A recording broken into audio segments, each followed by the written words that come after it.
This is a presentation of the Lex Rex Institute, where we're committed to ensuring that the law remains our only king and that everyone is subject to it, even our leaders. I'm Alexander Haberbush, and I'm president of the Lex Rex Institute, and I'm also a practicing attorney in the area of constitutional law. As always, remember, nothing in this video constitutes legal advice. All right, let's dive straight into today's question. Can a lawyer object to his own question? Okay, so this has got to be in reference to the Johnny Depp Amber Heard trial that's currently going on. It's been all over the news the past week or so for those of you who have not been following, but essentially Johnny Depp is suing Amber Heard for defamation, and at some point in this trial, I guess, one of Amber Heard's lawyers asked a question to a witness and then immediately objected to his own question. Sounds kind of ridiculous. And certainly it's unusual for a lawyer to do that, but is that something lawyers are actually prohibited from doing? And if they're not prohibited from doing it, well, is it a good idea? You might think that answer is fairly obvious, but I'd like to dive into some of the reasons for that today. And I think we probably ought to start off by watching the video. I actually have not seen this video yet, so I'll be watching it for the first time along with you guys. You didn't know what could cause damage to Mr. Depp's hand while you were there on March 8th, correct? Okay, so already we have the counsel for Amber Heard leading the witness. He said, you didn't know. A better way to ask that question would be, did you know? Leading the witness is when a question suggests the answer in that question. So by asking, you didn't know, you're suggesting the answer to that question is that he didn't know. Now, I believe that this is cross-examination. So in other words, the witness is one that is hostile to Amber Heard's case and is testifying for Johnny Depp. And you're actually allowed to lead the witness in cross-examination, but that would have been objectionable had this been direct examination. Dr. Kipper told me he sustained an injury on one of his That's Well, fingers. hearsay. objection, hearsay. Wait, you asked the question. Oh, Next. okay. I love the judge jumping in there. You asked the question. Okay, so you saw right there, the witness, I'm not sure of his name, begins to answer the question, and then he says something about what Dr. Gabriel said. Now, because he's not testifying as to his own immediate firsthand information, and we'll get into hearsay a bit more later, but because it's not his own firsthand information, that's hearsay, and the lawyer jumps in and says, objection, hearsay. So actually he's not objecting to his question, but rather to this witness's testimony, which is a bit different. Because again, the testimony is what had the thing he considered hearsay, and it's still very unusual for him to do that, but let's keep watching. You said he sustained an injury to his finger, Yes, but you don't know what caused the injury to his finger. one of correct? his fingers. But you don't know you don't know how his finger was injured. Again, correct? that's leading the witness. You don't know how. It'd be better to ask, do you know how? But again, that's technically allowed to do that during cross. I don't think anybody mentioned it to me at that time. Right, no one mentioned it to you at that time, correct? Same objection, Your Honor, hearsay. Again. Sorry, I'll allow it. Next question. He answered it. All right, so that's the video. A couple of things going on here. Now, you may not think this is the most stellar example of lawyering, and you're probably right, but something to keep in mind when looking at any of these trial videos is that trials can go on for a real long time. Lawyers involved can get very, very tired, and you're having to make real split-second judgments about things. So it's a difficult thing to do. Go a little bit easy on them, but we are going to talk about some of the mistakes that are made here. Okay, so first thing to keep in mind is that everything we're talking about here is going to fit into what we call rules about evidence. So when a lawyer questions a witness or cross-examines a witness, they are introducing evidence into the court. Evidence is just anything that a finder of fact is supposed to consider in reaching a verdict. So as we mentioned last week, or I guess 2 weeks ago in our Ask an Attorney video, in lower courts, so trial courts, juries are going to be your finder of fact and judges are going to be your finder of law. So evidence is anything that speaks to those facts. So here we've got a lawyer presenting evidence. I just want you to keep that in mind for the context of the rest of this. But what I'm going to go through here is I'm going to talk about what this lawyer did wrong. And I'm going to talk about objections, generally speaking, when you can make them, when you can't. And then we're going to get into rules about hearsay and what hearsay is, when you can do it, when you can't do it, why we have rules against hearsay, and so forth. Okay, so the objection that he made here was a bit of a problem. You're not really supposed to object that way, but really what the lawyer's doing here is problematic for a different reason entirely. In fact, the much bigger problem, I would say, is that his question is just way too broad. So the question as he phrased it, I think, was something like, you didn't know what could cause the injury to Mr. Depp's hand while you were there on March 8th, correct? Why is that too broad? Well, what's he asking about here? Keep in mind, witnesses can only testify about things that they have personal knowledge about. That's lay witnesses. Expert witnesses have different rules, but if you're a lay witness, you're not an expert on something, you can only testify about things that you've perceived via your five senses, things that you've seen, things that you've heard. So when he asks this witness, you didn't know what could cause, that word know is just way too ambiguous because there are so many different ways that you can know things. And in fact, the real likely thing that a witness is going to do if you ask them a question like this is they're going to give the information they think corroborates the point that they're trying to establish the best. And here it's that Dr. Gabriel told him so. Dr. Gabriel presumably is a physician. He knows better than the witness does, so the witness, sure enough, does a very predictable thing and cites what Dr. Gabriel said. Now, a properly worded question would have gotten directly around that. Again, look at how his question's open-ended. It doesn't invite the witness to merely answer yes or no. It invites the witness to talk about their knowledge and how they obtained it. A better way would have been, I think, to ask two different questions. You could ask, first, did you have firsthand knowledge of what had caused the harm to Mr. Depp's hand? And then he'll probably answer yes. And then you can ask, two different routes with that. You can ask, how did you obtain that knowledge? Or you can ask, did you have an opinion on the cause of that harm prior to your conversation with Dr. Gabriel? The witness seems ready and willing to admit that he doesn't have firsthand knowledge here, given how quickly he makes recourse talking about Dr. Gabriel. So, I would say, draw the jury's attention to that fact. Ask questions that put that front and center. That's not what the lawyer does here at all. He asks a very broad, open-ended question, and the witness does a very predictable thing in responding to it. So I would say that's a mistake. Now, turning back to the question of evidence and making objections in general. So when evidence is presented in court, only certain kinds of evidence are admissible. Other evidence is excluded. And if evidence is not something that's considered admissible in court, then that evidence will not be on the record, and the jury will be asked not to consider it. There's many different ways that you can get things excluded from the record, but one of the ways is what are called form of the question objections. Those are what you might think about when you hear a lawyer saying objection in court. You see these a lot on trial dramas, things like Perry Mason or Boston Legal, pretty much anything on TV that really gives you a very skewed sense of what lawyers do on a day-to-day basis. But those are form of the question objections. Those can be things like the question assumes facts not in evidence, or the question leads the witness, as we discussed earlier, or even that the question calls for hearsay, or the question lacks foundation. A lot of different reasons you can object to a question that's being asked of a witness. So that's what the lawyer does here. He asks really a form of the question objection. Well, as you can see from the way it's named, those are really supposed to be invoked when a lawyer has asked a question, not after a declarant or a witness has said something that you believe ought to be excluded. The proper way to do that would technically be to to bring a motion before the court asking that information be struck from the record. And that's easy to do. It's a simple mistake to make. It's fairly clear, I think, that the lawyer was really referring to that sort of a motion here. But that would technically be the way to do it, is to make a motion to strike before the judge. So yeah, he did make a mistake, but I don't think it's as egregious of one as the media has really made it out to be.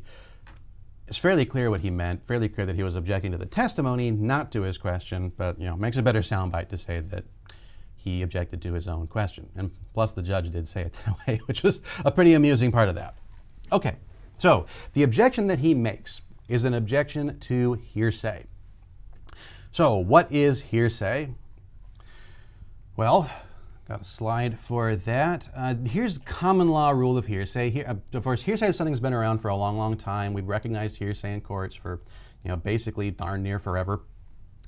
And here's the rules about hearsay are essentially intended to protect that principle that I was talking about earlier, that somebody's testimony is about their own firsthand experiences, not somebody else's firsthand experience. So we've got a common law rule about hearsay. This has been in effect probably since about the 1500s.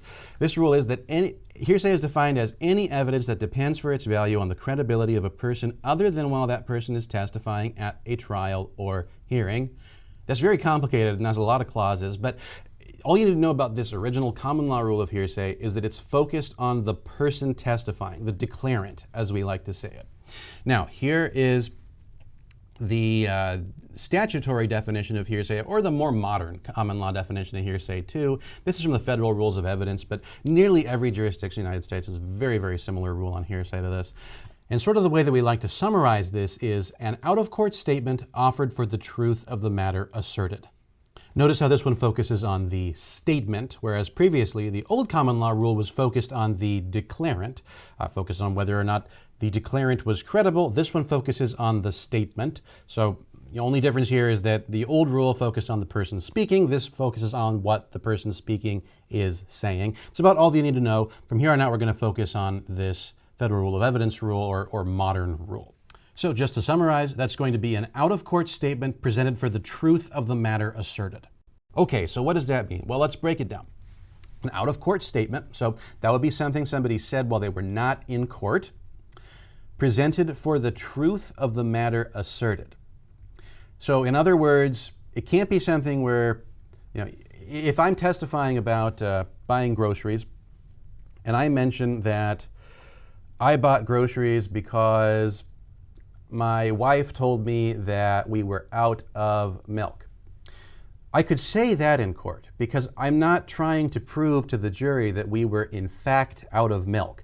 I'm only trying to show the jury that that was the reason that I tried to buy groceries, because I believed that we were out of milk, or because my wife had told me that we were out of milk and I trust my wife. Well, what's the reason for, sorry about that. What's the reason for having these rules about hearsay? Well, first of all, like I mentioned, it's because you want to make sure that you're actually examining the person who's in front of you, not somebody who isn't in front of you.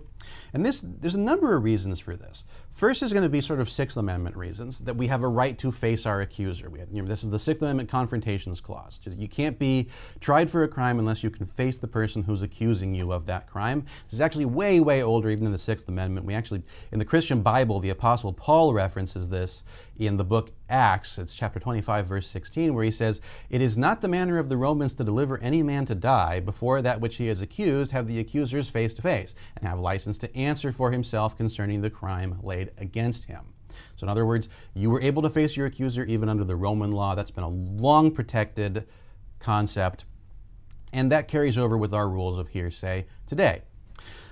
But really that applies mostly to criminal law, and we don't apply it only to witnesses who are accusing somebody of something, but to all witnesses, certainly all lay witnesses. Well, why is that? Couple of reasons. First one is that we do believe as a society that cross-examination is the best means to determine the accuracy of somebody speaking. The reason that we have people who are not a bunch of lawyers, that are lay people, juries of 12, trying cases, is because we're not actually interested in their legal expertise. As I mentioned, judges decide legal questions, juries decide questions of fact. So when a jury listens to somebody's testimony, they're actually expected to make value judgments about whether or not that person is telling the truth, whether or not that person seems credible. And the risk of allowing a witness to present somebody else's words as fact, or to use those to support a case, is that the jury will judge the credibility of the person speaking and not the person who originally said those words. If you're going to use various expressions, various words to judge a case, if they're being presented for the truth of the matters asserted, that person who spoke them has to be in front of the jury so that the jury can evaluate whether or not those words were accurate.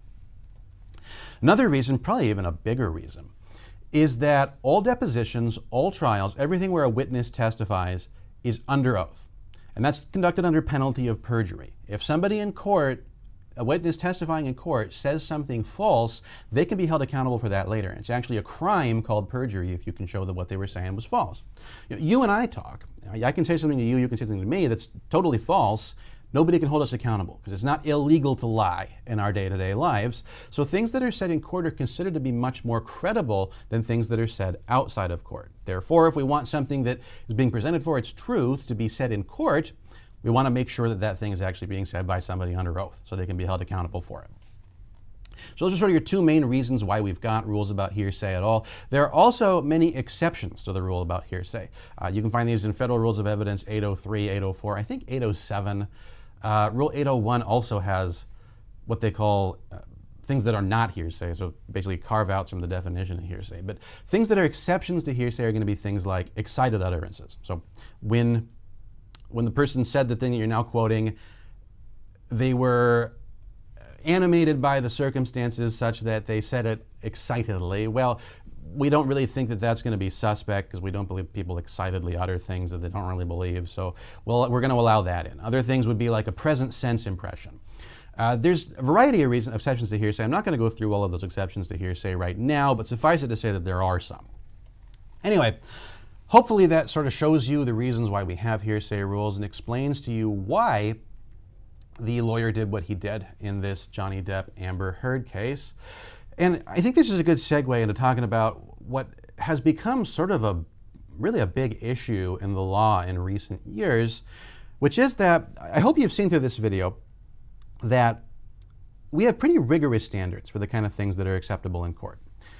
There are strict rules that judges enforce and that lawyers need to watch over to make sure that the evidence that's presented to a jury is fair, that it's not something that's going to unfairly prejudice a jury against one or the other party for whatever reason.